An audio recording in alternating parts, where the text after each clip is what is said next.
By listening to this podcast, you agree to not use this podcast as medical advice to treat any medical condition in yourself or others, including, but not limited to, patients that you are treating. Consult your own physician for any medical issues that you may be having. This entire disclaimer also applies to any guests or contributors to the podcast. Under no circumstances shall any guests or contributors to the podcast or any employees, associates, or affiliates of the Neuroendocrine Cancer Awareness Network be responsible for damages arising from use of this podcast.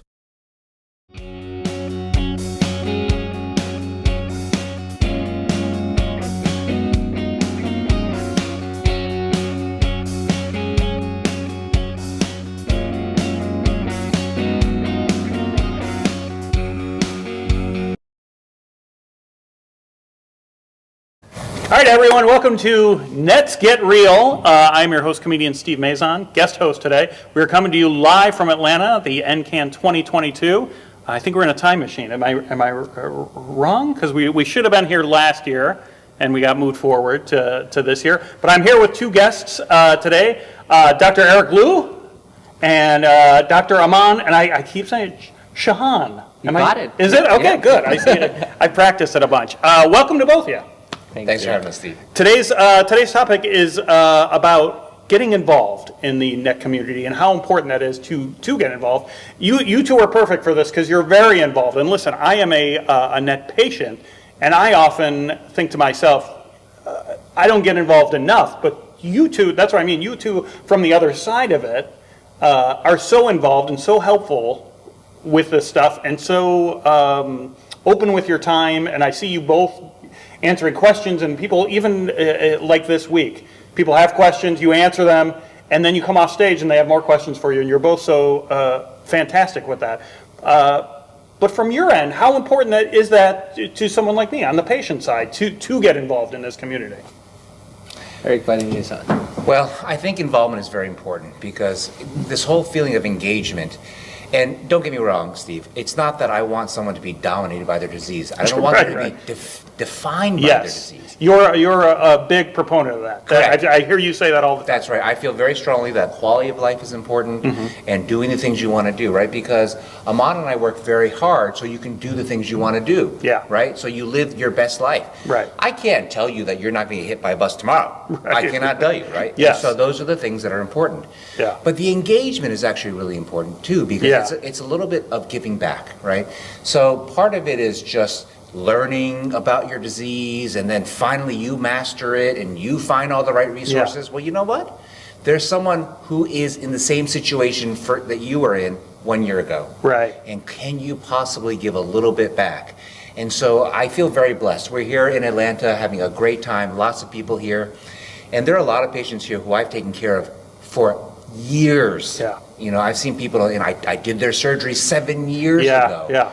And she says, I'm here because I want to give back. Yeah. And she says, I feel well because I want to help someone else feel well. And they can't do it in a medical way, but they can do it through support, through education, through understanding.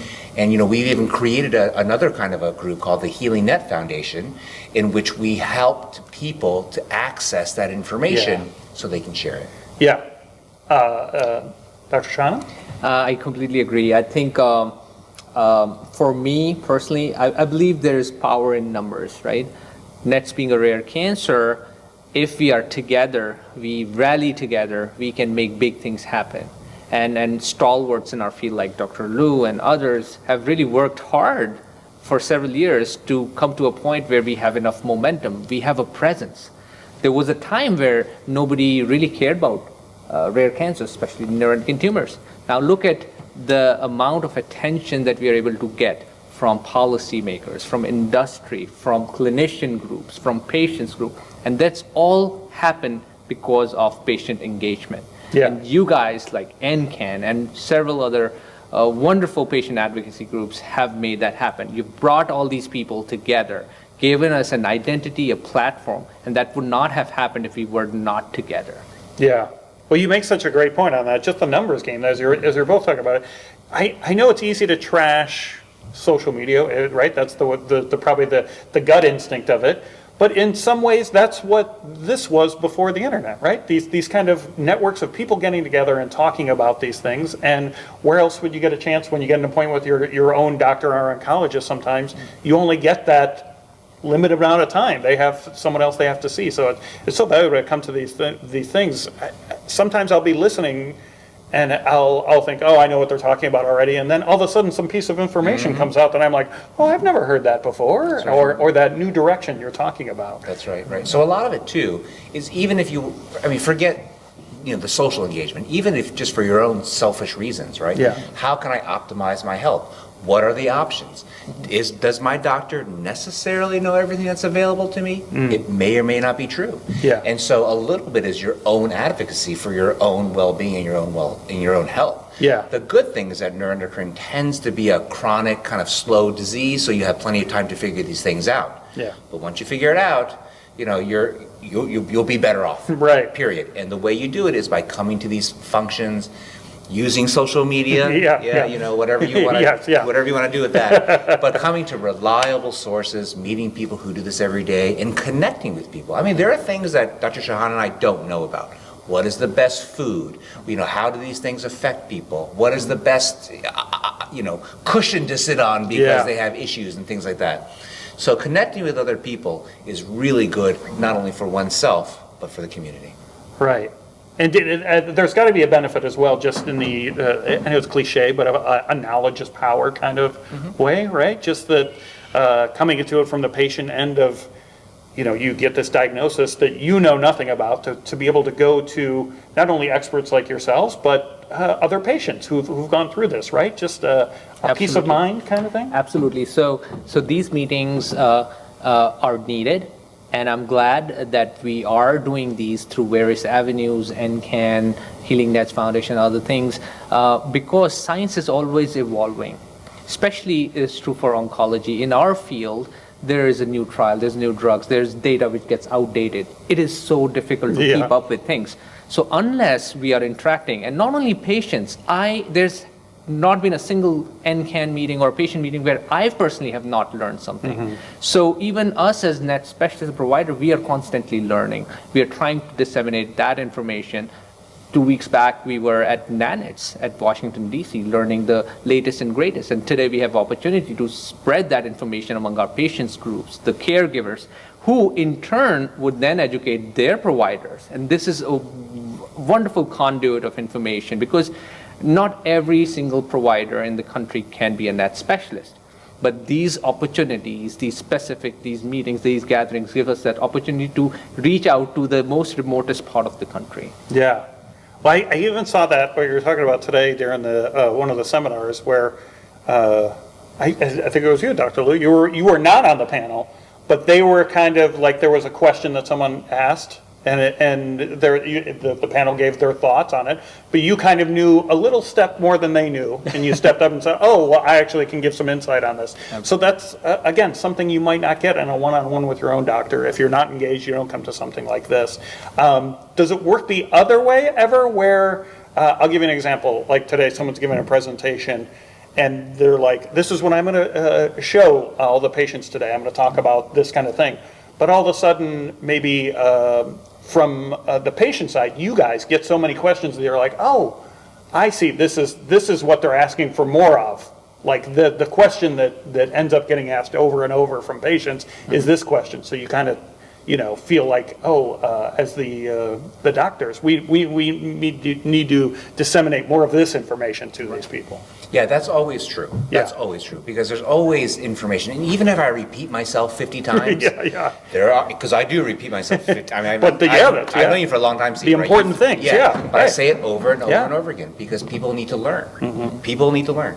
And so part of the problem is the presentations that we give are very generic in a certain way, right? Because we want to. And there's always new people coming, and that it's their first time. They don't know. It's their first time, right? A lot of people here are first timers. Yeah. But at the same time, every single patient. So that whole zebra thing is really on, because everyone who walks in the door is different from the other person. And so I always tell people, they say, "Oh, can you take care of me through the internet? Can you take care of me through Facebook?" I was like, "Well, Facebook takes care of nobody." Well, But Let's do Twitter. that's right. That's right. I'm not sure I'm going to pass Elon's test, though. We'll see what happens. We'll see. But I always tell people I can't do that because Yes. you deserve for my time to study your case. I Yeah. need all the Yeah. information. I need all the scans. Then and only then can I help you. Because if, they say, oh, well, what about this? I'm like, well, I can tell you generically, but it's not of value to you if I can't study your case. And I tell everyone, look, you Right. deserve for a net specialist to think about you. Yeah. And that's why being engaged and being your own advocate, sharing the wealth, sharing the knowledge with people is so, so important because Right. everyone's different. Yeah.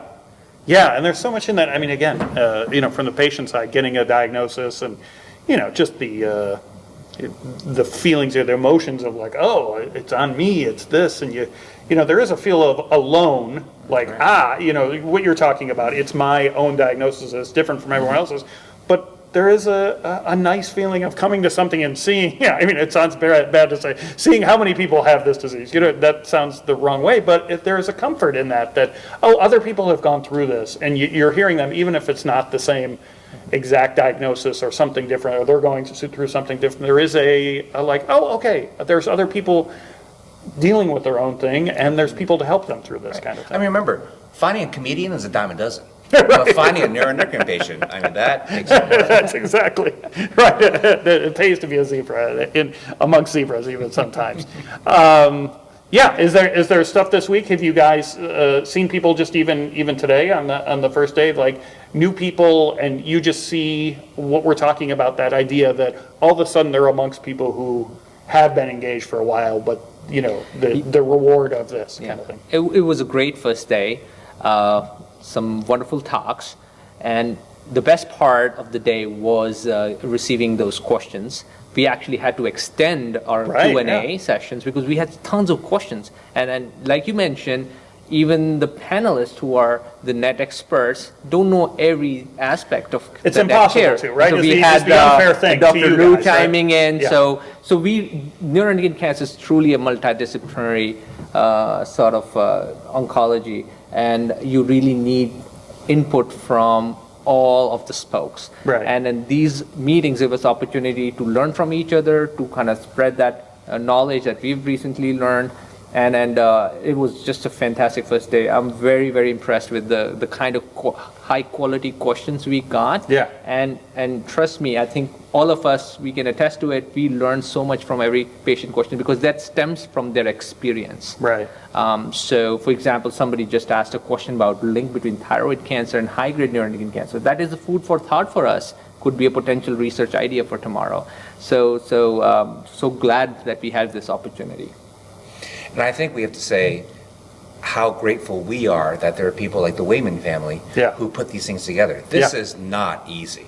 100%. Yeah. Massive. Well, even undertaking. to you talking about that today, we're on the first day, and like you said, from the patient side, once there's an opportunity to talk to this panel, who, like you said, you guys are even learning from each other. So from our point of like starving for this information and that kind of thing, the one of the sessions runs long because everyone is so excited for that, and then the people who have planned and regimented, like we're going to go this sort of, all of a sudden it changes the schedule going forward for 3 days. So yes, what a juggling act it is to put this together, let alone the ambition behind it and the payoff of it for both sides of it. Is there a reward, obviously, besides, like I'm saying, from the patient side, there's a reward of the knowledge, but there is a reward in the camaraderie, I guess, of it. Does that come from your side as well, besides just the knowledge of the things you learn from each other, to, I guess, to see each other, see the other doctors that are working in this field and what they're doing and the kind of their approaches? I think so. And the reason I say that is because of the nature of neuroendocrine. It's a very different disease. These people, like I told you, I've known them for many, many years. And I hate to be morbid for a second, but people with terrible lung cancer or terrible pancreas cancer or terrible liver cancer, they don't live that long. Yeah. But when people have neuroendocrine and you take good care of them, they live well and live for a long time. And so a lot of these people, I mean, they're almost friends or almost family. Well, 100%.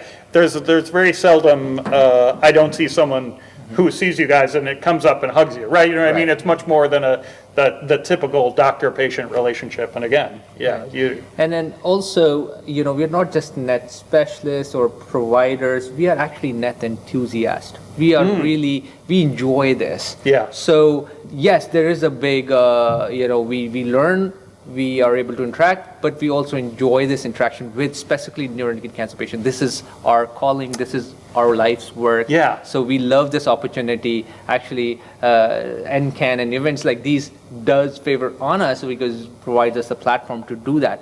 And then a small bonus is we get to hang out with our colleagues who are from all over the country, and then get to meet over a cup of coffee or maybe bourbon. It seems like the coffee was just a red herring. Yeah, you're right. Just cut to the truth. Just to make it sound. So, well, that's even kind of what I meant about. He does live in Kentucky, you know. See, I have to sell my bourbon. That's true. You gotta plug your Woodford local. or so. That's what I mean about the social media. I'll give you an example. This is going to sound like a weird analogy, but when I was a kid, there were these underwear called underoos. Remember underoos? Yeah. And the idea is they'd have like Superman logos on it or a Batman logo. And if you wore that in school when I was a kid, if someone saw you in the locker room with that, you would get teased endlessly, right?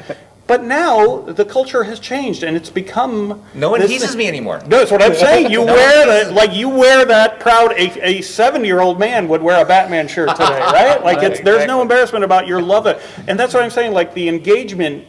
That's become a thing in society, and that's what the social media, again, as much as there's the downside of social media, I think there is this real payoff of engaging, and whereas, whatever it might be 20, 30 years ago, definitely 4 years ago, it was more of a singular, like, oh, I've been diagnosed with something, and I'm going to keep this to myself, and we don't talk about Aunt Judy who has cancer or that kind of thing, but the openness and the sharing society plays into this, and I think we're a better place, right? We're a better planet for this engagement that we're talking about. Absolutely, and it's not just here in America. I mean, I communicate I do. with That's a people in great- Europe, in Australia, and in Asia. I mean, all over the place, because so just to be sensitive, I mean, some of the other cultures are not nearly as open. Right. So some of those people still continue to feel very isolated, and so having a means of communication and knowing that there are other people and physicians like us who are enthusiasts and really care about them means a lot to them.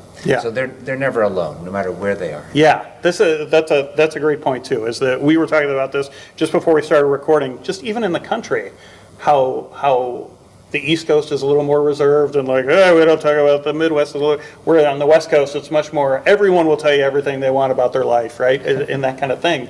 So, but it is nice, I think that, slowly we're becoming a little more open and shared, because I think the benefits far outweigh the maybe too much information kind of age of stuff. But we do have to be careful, though. I mean, understanding people's privacy, understanding that everyone's different. I mean, those are all very important things. And sometimes in social media, and I don't want to talk about social media. But sometimes it does go a little bit too far. I mean, do you really want to hear about someone's diarrhea on Facebook? I mean, Exactly. Probably don't. No. But then at the end, sometimes you do find some answers too. Right, so. if some answers come out of it, come out of it. Yeah, come out of it is probably the wrong word to use for it. But, any final thoughts on engagement that you can, and then the importance of that? If someone's listening and they're from my end, the patient end, and they're just hearing about this and they're like, oh, there's a place I can go.